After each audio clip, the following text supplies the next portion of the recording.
नमस्कार दोस्तों, स्वागत है आपका स्टेनो गुरु यूट्यूब चैनल। दोस्तों आज की वीडियो में हम लोग प्रैक्टिस करने वाले 100 शब्द प्रति मिनट की स्पीड से यहाँ पे डिक्टेशन का अभ्यास करने वाले हैं, जो कि आपके रामधारी गुप्ता खंड 1 से मैटर होगा। जैसा कि आपको पता है कि रामधारी गुप्ता के खंड 1 का अभ्यास 1 से लेके 100 तक की एक्सरसाइज हम यहाँ पे करा रहे हैं और रेगुलर आपको 2 डिक्टेशन मिल रहा है। लेकिन अब एग्जाम को देखते हुए 3 डिक्टेशन दिन में आपको मिलेंगे, एक सुबह में, एक दोपहर में और एक शाम में मिलेगा, जिससे आपकी तैयारी और बेहतर हो पाए। जैसा कि आपको पता है कि 20 और 21 को एसएससी का स्किल टेस्ट लगा हुआ है, तो आप लोग बढ़िया से तैयारी करिए, अच्छे से प्रैक्टिस करिए। और ये किताब का 100 का स्पीड रहेगा, जिसमें आपका पंक्चुएशन भी शामिल किया गया है। तो सभी लोग इसको प्रैक्टिस करेंगे। इस क्रम में ये हमारा 13वां वीडियो है। इससे पहले 12 वीडियो हमने अपलोड कर दिया है। अगर आपने नहीं देखा है तो आप हमारे प्ले लिस्ट में जाके क्रम वाइज उसको प्रैक्टिस कर सकते हैं। तो इस एक्सरसाइज में हम लोग 36, 37 और 38 एक्सरसाइज को रखेंगे। तो सभी लोग डिक्टेशन को लिखेंगे और मैटर को ट्रांसक्राइब करके पीडीएफ से मैच कराएंगे। पीडीएफ इसका टेलीग्राम पर मिल जाएगा। टेलीग्राम का लिंक वीडियो के डिस्क्रिप्शन में दिया गया है। वीडियो पसंद आए तो वीडियो को लाइक कर देना। चैनल पे पहली बार आए हैं तो सब्सक्राइब करके नोटिफिकेशन बेल जरूर ऑन करना।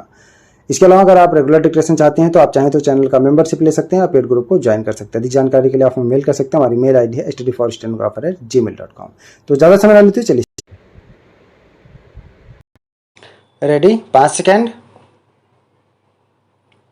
स्टार्ट। महोदय, इस संबंध में दिन प्रतिदिन बढ़ने वाले भ्रष्टाचार की समाप्ति के लिए और कर्मचारियों के रवैये के संबंध में माननीय सदस्यों ने विचार प्रकट किए।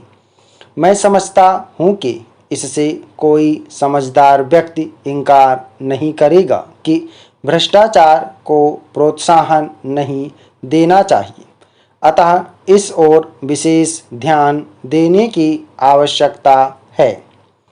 भ्रष्टाचार को समाप्त करने के लिए जो कठिनाइयां सरकार के समक्ष हैं, उन पर शीघ्र ही कदम उठाए जाने चाहिए। यदि शक्ति भी बरतनी पड़े तो चिंता नहीं, हमें ऐसे कदम उठाने ही हैं।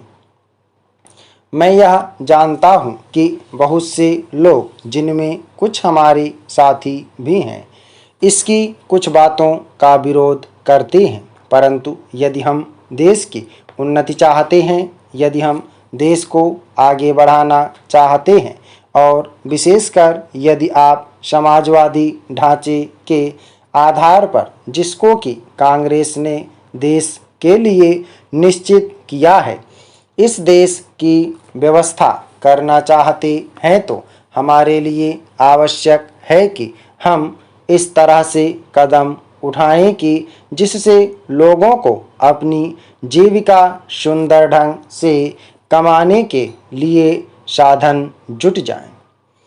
वास्तव में यह सरकार, जिसने यह साहसपूर्ण कार्य किया है, इस कार्य के लिए सबसे अधिक बधाई की पात्र है।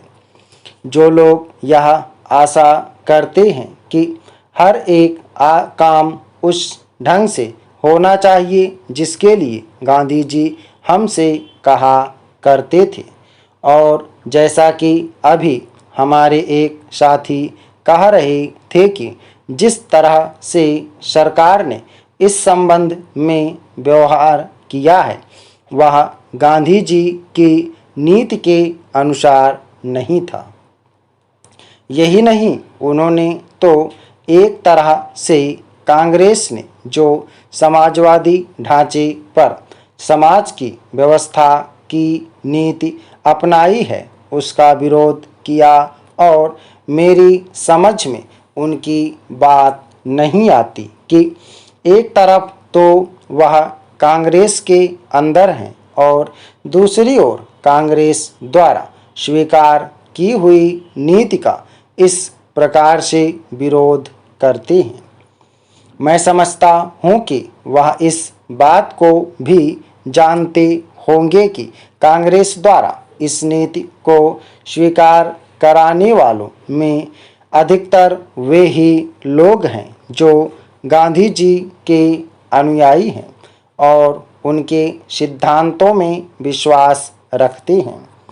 ऐसी स्थिति में उनकी वह बात समझ में नहीं आती कि आज सरकार प्रजातंत्र और गांधी जी के बताए हुए नियमों के अनुसार आचरण क्यों नहीं कर रही है। यह बात बिल्कुल ठीक नहीं है। उपाध्यक्ष महोदय, बजट पर जो चर्चा चल रही है उसमें भाग लेते हुए मैं भी अपने विचार सदन के सामने प्रस्तुत करना चाहता हूँ। इस पर विचार करते समय दो स्थितियों को हमें दृष्टि में रखना होगा। एक दृष्टि यह है कि किस स्थिति से हमारा देश गुजर रहा है, उसमें हमें क्या करना है, और दूसरी दृष्टि यह है कि भविष्य में देश को किस दिशा में ले जाना चाहती हैं। जब तक इन दोनों दृष्टिकोणों को सामने रखते हुए इस बजट को नहीं जांचेंगे, तब तक हम यह निर्णय नहीं कर पाएंगे कि यह जो बजट हमारे सामने रखा गया है वह देश की दृष्टि से उचित बजट है या नहीं।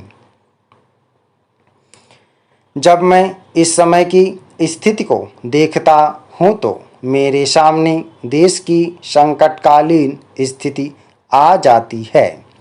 किस तरह से चीन और पाकिस्तान की तरफ से हमको खतरा है, किस तरह से वे देश पर हमला करना चाहते हैं और किस तरह से हमारी आपसी एकता को मिटाकर हमको लड़ाकर देश में देशद्रोह फैलाना चाहते हैं।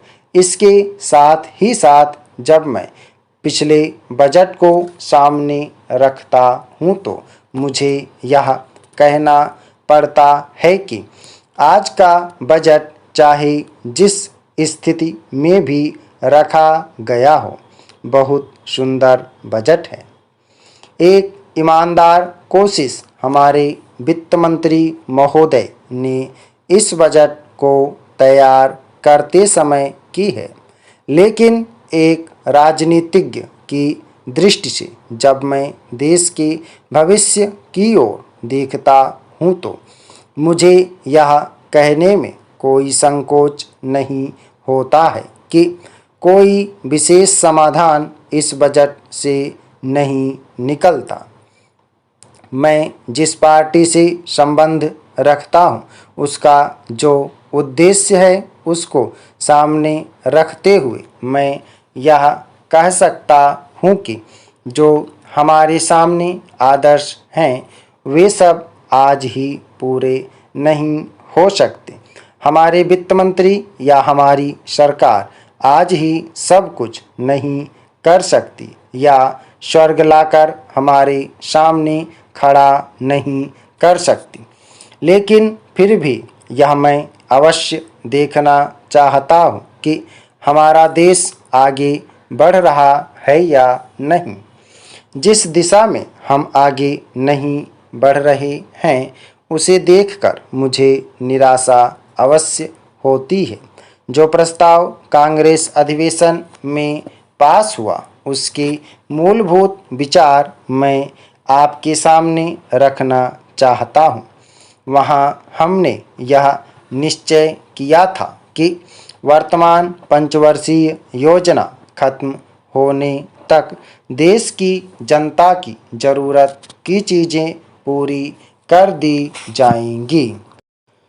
उपाध्यक्ष महोदय, उसमें हमने साफ साफ कहा था कि जो गरीब वर्ग हैं, जिसकी गरीबी के बारे में सभी जानते हैं, उसको देश की आमदनी का जो औसत है वह अवश्य ही मिल जाएगा और इस दिशा में हमारा प्रयत्न जारी रहे। हमारा जो बजट है उसको जब तक अपनी आर्थिक व्यवस्था या अपने विचारों के अनुसार नहीं आंकेंगे तब तक उस ध्येय की पूर्ति नहीं हो सकती। यदि इस दृष्टि से अपने बजट को देखते हैं तो हम इसे ना अधिक और ना कम नंबर दे सकते हैं। मेरी प्रार्थना यह है कि सरकारी या सरकार जिन संस्थानों को सहयोग देती है उन्हें आदेश दिया जाए कि वे देश की उन्नति का विचार करें, परंतु खाने की पुष्टि देकर नहीं। यह कार्य शीघ्र से शीघ्र होना चाहिए। इसका कारण यह है कि उच्च श्रेणी आम जनता का आदर्श होती है और जो कुछ उच्च श्रेणी के लोग करते हैं उसकी नकल कनिष्ठ श्रेणी के लोग करते हैं। इसलिए यह काम पहले उच्च श्रेणी पर हो जाए तो आम जनता पर उसका प्रभाव अवश्य गहरा पड़ेगा। सप्ताह में 2 बार भोजन छोड़ने का जो मेरा सुझाव है, इससे न केवल अनाज वरन ईंधन, तेल, कोयला आदि सब की बचत होगी। भोजन छोड़ने के अलावा अन्न बचाने का और भी एक तरीका है, वह भी सामूहिक सामाजिक श्रेणी पर किया जा सकता है। जानते हैं कि इस देश में 10% अन्न कौन खराब करता है? कीड़े, पंछी, बंदर और बोरियां ठीक ना होने से अनाज गिर जाता है और मिट्टी में मिल जाता है। समाप्त।